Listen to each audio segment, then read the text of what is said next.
Hello, Moomoos, and today we are going to be watching the Mamamoo Red Moon Highlight Medley. Now, I am kind of disappointed because at this point, I think we've heard every song except for Egotistic. So, like, what was the point of having this highlight medley if we've already heard practically every song except for Egotistic? And like, okay, I haven't seen any of the spoilers for the song, like, that the shows have been providing. I know a lot of people want to spoil themselves that much, but I'll only spoil myself with the tiny teasers. Because at least with the tiny teasers, it'll hide, like, what the song in general sounds like. But with the show teasers and stuff, it, like, releases whole verses of the songs, and I already know this because I remember having flashbacks from Yes I Am. So I haven't heard any egotistical parts except for the short parts that they've had in the teasers.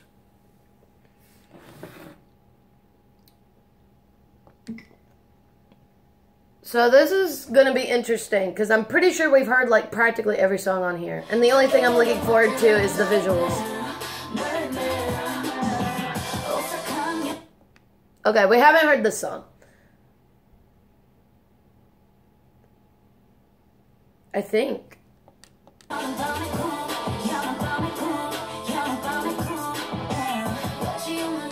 Yeah, we haven't heard this song. I haven't heard this song. If other people have, well then, wow. But I haven't heard this song. So, this is a new song. It sounds nice.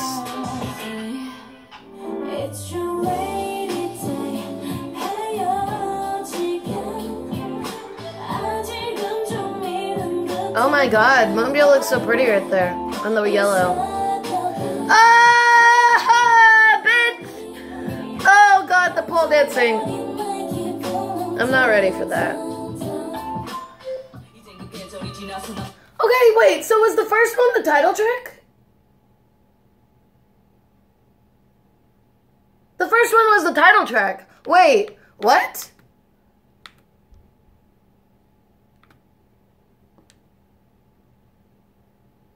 Wait, the first one was the title track.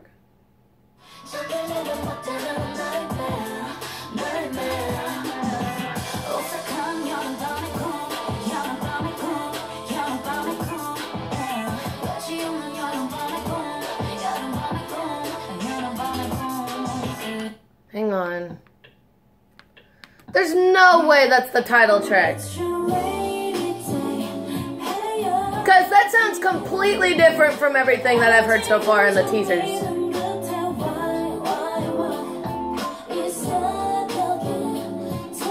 We've heard Rainy Day.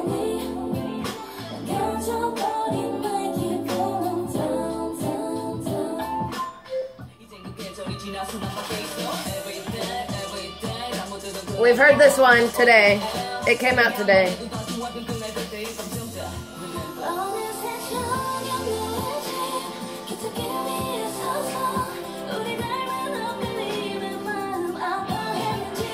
Still so weird to see this shoved in the Red Moon album.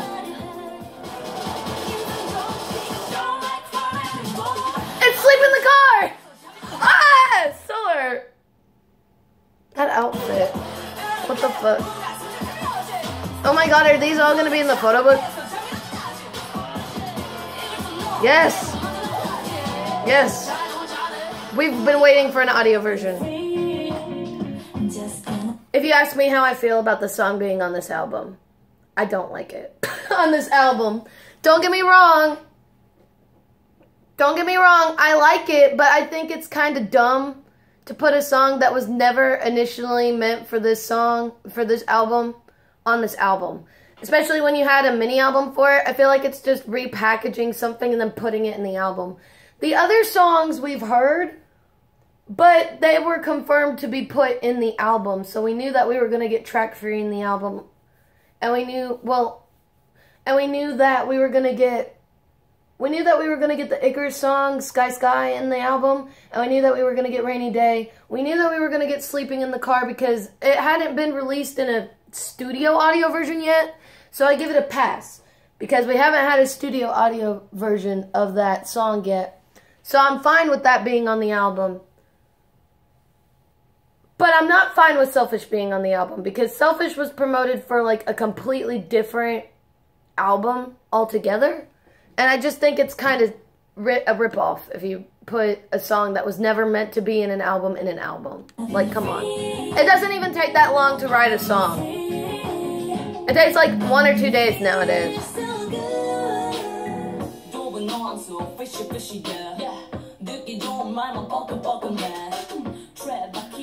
It's a good song though. Okay, this is the title track. Okay, I was just confused because the title track is placed number 2 on the actual listing. But they had the number. We haven't heard 1. That's good. I'm glad that we have at least another song to look forward to that hasn't been released yet in an MV form. Besides Rainy Day. But Rainy Day was a pre-release that they just released out there. So I'm glad to see this. This is the intro of the song. It has to be.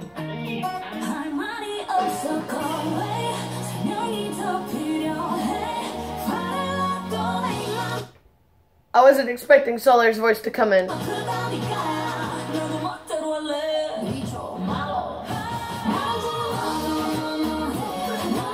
Oh!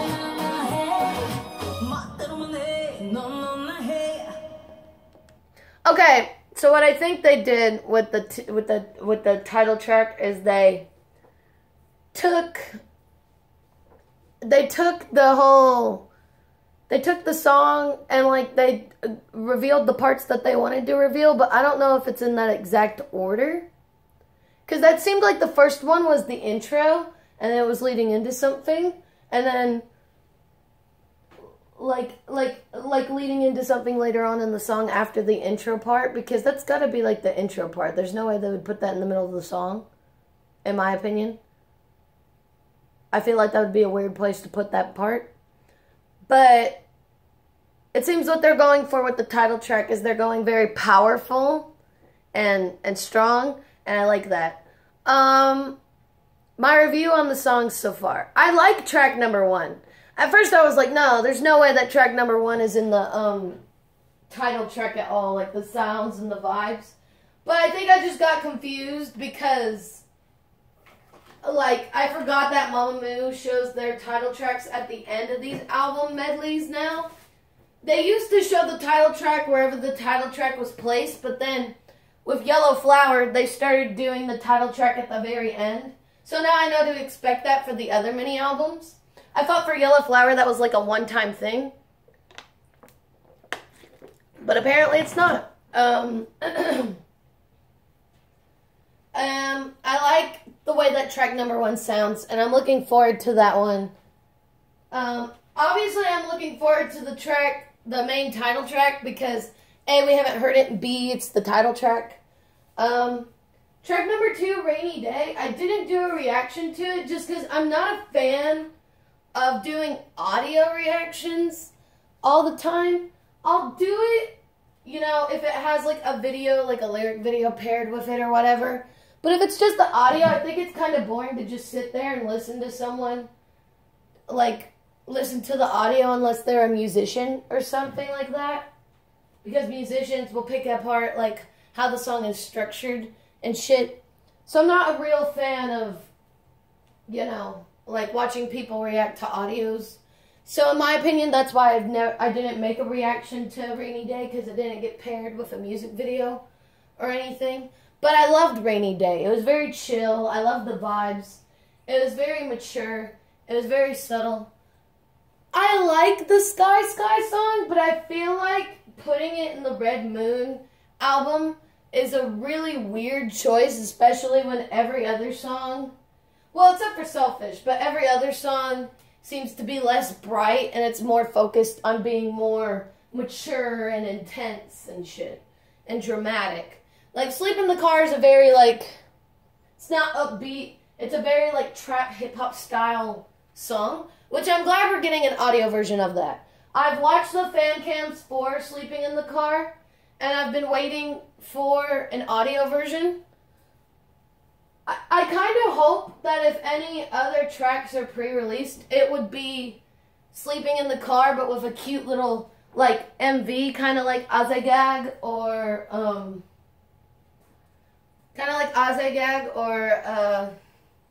1 centimeter taller than you, like how those were, like, released the day before Mamamoo came back.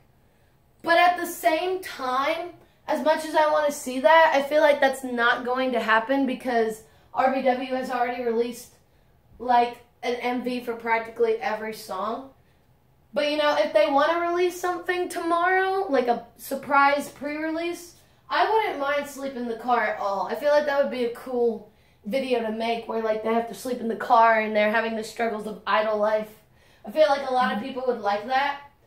So, who knows? Maybe they should, but I doubt they will, is what I'm trying to say. You know, as for, you know, the whole selfish thing, this isn't the only time I've had a problem with RBW doing it. Sorry, I'm moving this so I can charge my phone. It needs to be charged, man.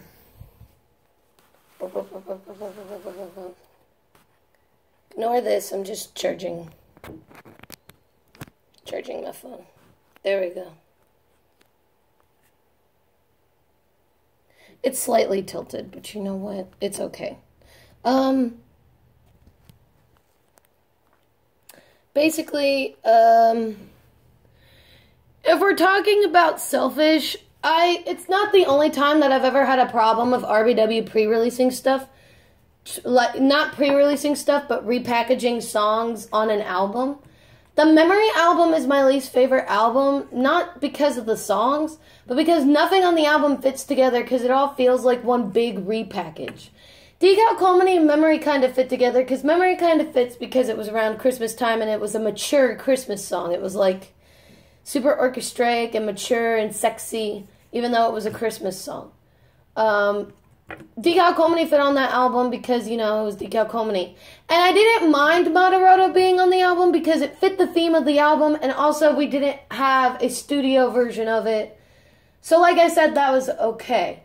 But all the other songs on that album, except for I Love You Too, which I guess will fit on there, and New York, which will fit on there, all the other songs on the album were just repackaged to make the album more expensive. Like Woohoo and Angel and Dab Dab. And you can't argue with me there because that's exactly what they were doing.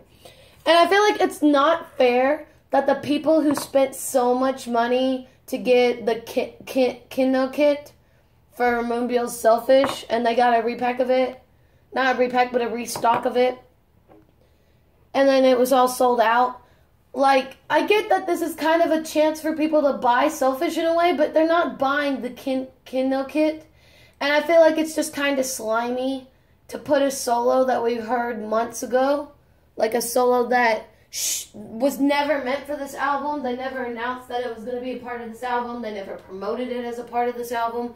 They promoted it as its own album. And, like, I feel like it's shady to just put it on there and call it a day. Like, I just feel like that's what they're doing. They're just trying to do it to make the album more high priced. Which, you don't have to agree with me. But this is just my personal viewpoint on it. And, like, the reason why I'm not getting mad about the pre-releases is because those are marketed as pre-releases. Rainy Day is a pre-release of the song. They said that it was a pre-release whenever a news article came up. And then another pre-release is the song with Icarus, Sky Sky, because we saw the track list and we saw that it was going to be on there.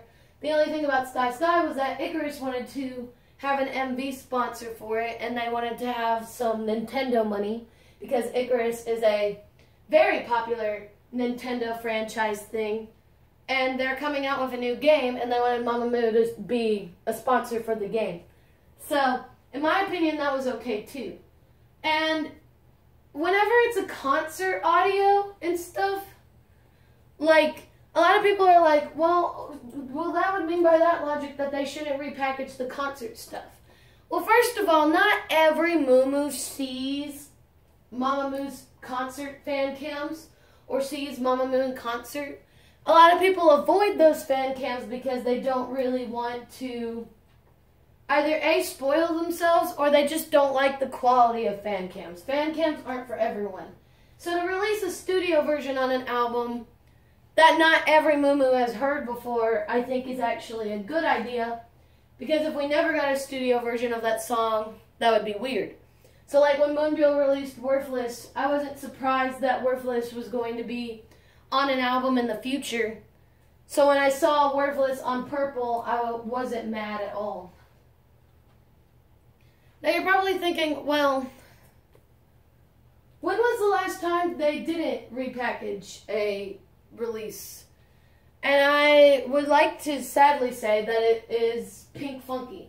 The last time they didn't add songs that weren't marketed towards their albums or anything was in the Pink Funky era.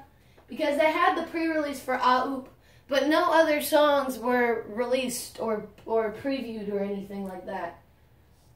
Or Aup was a pre-release, but that was the only song that we had heard that was marketed for the album, you know. Melting has the problem where Girl Crush was on the album, you know. Like, don't get me wrong, I love Girl Crush, but like it was marketed as an OST. And then Woohoo was like way before Decal Comedy even existed, so them shoving Woohoo on like the Memory album still makes me upset because like I said, usually when you drop all these singles, people are going to think, oh, well, they're not going to be repackaged for something else. You know, they're going to be repackaged, not repackaged for something else. They're probably just going to be singles and that's it. And I should buy the singles now so I don't have to wait till later. But then they come out with these albums and these albums already have these singles on there. And that's the issue that I have here. So many people downloaded Moonbyul Selfish when it first came out. So to have it repackaged in a thing is basically like saying, hey, you should spend the money that you spent on the single again, because you know if you don't spend the whole money on the album, it doesn't count as a digital album purchased or as a physical album purchased. And I think that that's just kind of shady. And I think that's RBW's main problem with these albums that makes me upset, is that like they'll just repackage songs that were never meant for any of these albums and weren't marketed for any of these albums.